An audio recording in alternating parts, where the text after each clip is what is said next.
To what I want to share with you tonight. It comes from Acts 27. It's when Paul was shipwrecked. Paul had been offending people by his message. Now, I don't know how he was doing it. I don't know if he was strong arming people. I don't know. He had gotten himself in trouble legally.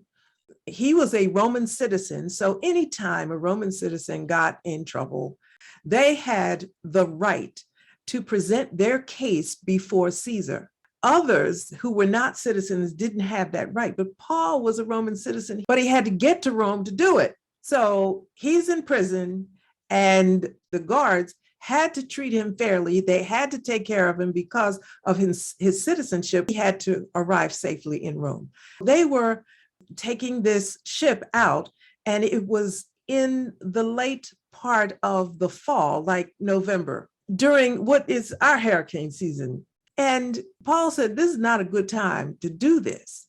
Now, what that meant was those who were able or had the right to go to Rome would have to winter where they were, and everything is about economics. So they didn't want to keep these prisoners. They wanted to get them to Rome, let them plead their case, and get them off the books, get them off the roll where they were at that point. And so Paul said, listen, this is not a good idea to travel during this time of year. He knew it. He had been through shipwrecks before. But because he was just a prisoner, he was not a dignitary, he had no rights, he had no rank in the army, nobody paid any attention to him. You're in shackles, guy, sit over there. As they were sailing, a heavy nor'easter crashed down on the boat. Now, it was a major, major storm. And this boat was not prepared for such a storm. And so those who were military people were responsible for getting this shipload of people to Rome safely, but they had to save the ship. They're in the midst of a storm, and they were not prepared for it. They were struggling and trying to steady the ship. And Paul just rose up and said to them, listen, I told y'all not to do this in the first place. Now, you know what? Nobody likes an I told you so person. I think that Paul was probably having a moment, because in the middle of a crisis, why do you want to tell somebody I told you so? And nobody wants to hear it. Nevertheless, that's what happened. He finally got to his point, and he said, I had a talk with my God. There will be no loss of life, but there will be loss of property. That was extremely significant. So I want to bring this into where we live. Sometimes we get in a crisis and we do exactly what those people did in Acts 27.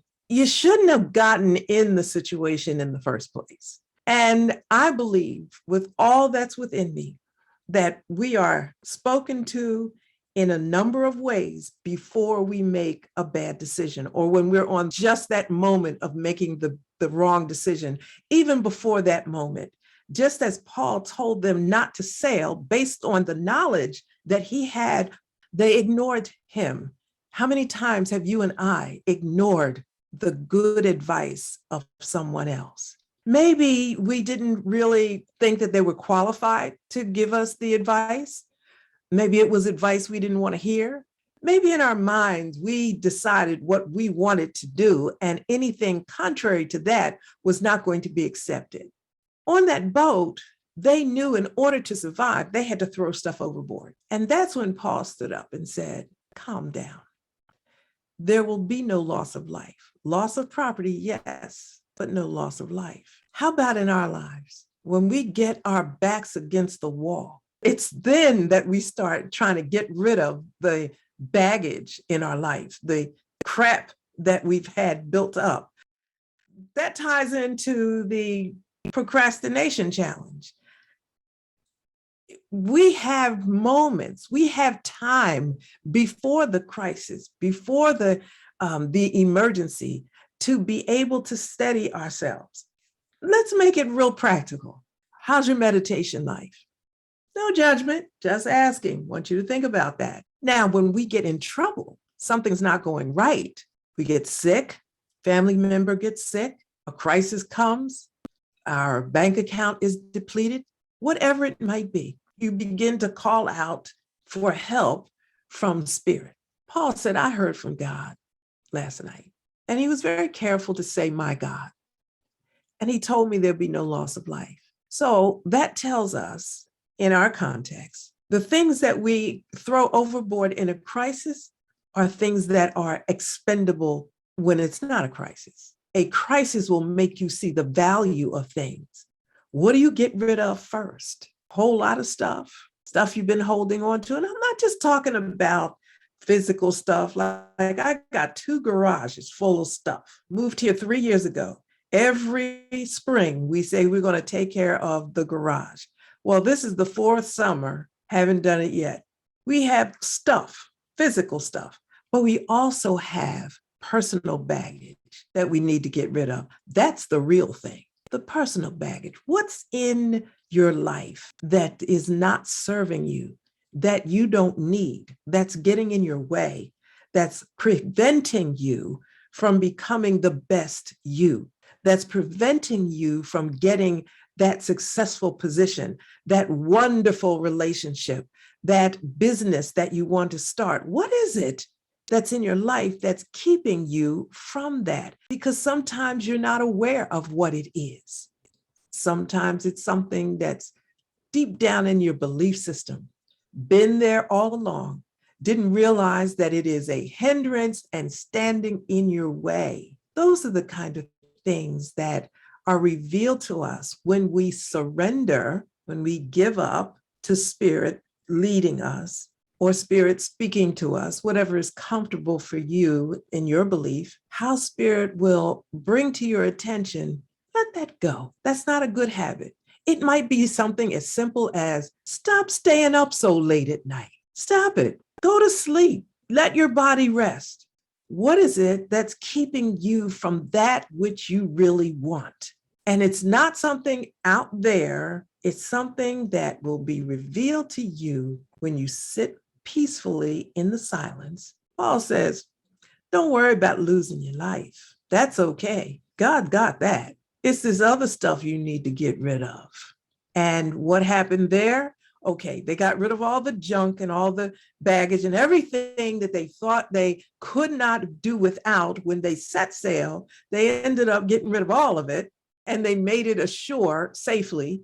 When they got there, they were battered and bruised, wet, tired, exhausted, but they made it. In our lives, those kind of storms can come.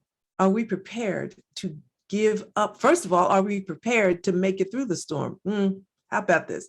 Are we even prepared to know that there might be a storm? And if there is, have we unloaded enough baggage that when the storm comes, we can navigate through it with poise and dignity and without fear and without the tyranny of the urgent and, oh my God, what's going to happen?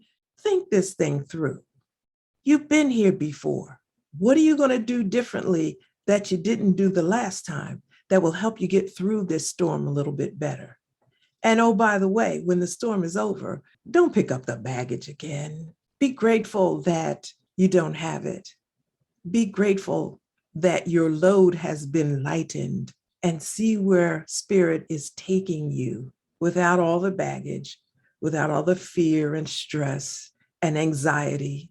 And I can't do without this and I can't do without that. It's a challenge.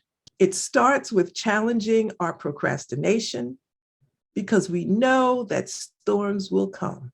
We're not locked in like we were. How many of us were prepared for that lock in? And I don't just mean having a whole bunch of food in your freezer. Are you mentally prepared to get yourself through a storm? Are you able to lead people through, handle the situation, or are you in a frenzy and in a tizzy like everybody else? Stuff happens. Life happens. Very little warning comes. By the time you see the warning, you could be smack into it. Don't procrastinate. Get rid of the baggage. and you know very well what stuff you need to get rid of. I take the trash out first, and then I work with what's left. I know you probably have a style that you use. Don't procrastinate. Don't wait, because there's a gift that you have to share with the world. Get on it. Get on it. I invite you to open your mic. Talk back to me. Bless you, Z. Wonderful. Was it a 5-day challenge? It was a 5-day challenge. I did it, I think, every day but today, but I got on top of it and got on top of procrastination. So thank you. God bless you. And guess what? You're cool, because it was from last Tuesday to Saturday. So if you didn't do it today, that's okay. If you did it 5 days, you nailed it. I just wanted to comment on the procrastination, what do you call it? Challenge. Challenge. Yeah, I got quite a bit of things accomplished. And the thing about it is, one of them is pretty simple, like changing a light bulb for like 3 months. I knew it had to be done, and I kept saying tomorrow, tomorrow, tomorrow. After I finished almost everything, I go, what was the problem? So I've been looking over that in my life. What made me wait 3 months to change a light bulb? So, it's just something to look at for me. You know what? After we were sort of released from the lockdown, where I live, it's a small community, and you can never see the addresses. When you get deliveries, sometimes you don't get them. So one of the first things I did was go to the hardware store and get numbers to replace the address on my door, because I had so much trouble with deliveries during the lockdown. Well, guess what? The numbers never got on the post. I spent time picking out just the right numbers, just the right size. They're going to reflect in the dark. Miss Reddick, you got the light bulb. I got the numbers. I think I better get on it this week. That's pretty embarrassing. Yeah, it is. Okay, if that's all, I'm going to let you go and tell you that, I can repost the challenge if you missed it and you like it. I was just messing with you a little bit, just to have a little fun. I don't like to stress things. The more fun you have fixing things, the more exciting and the more blessings that you invite. I don't want to make things hard. Okay, that's it. That's all I have for you tonight. Namaste.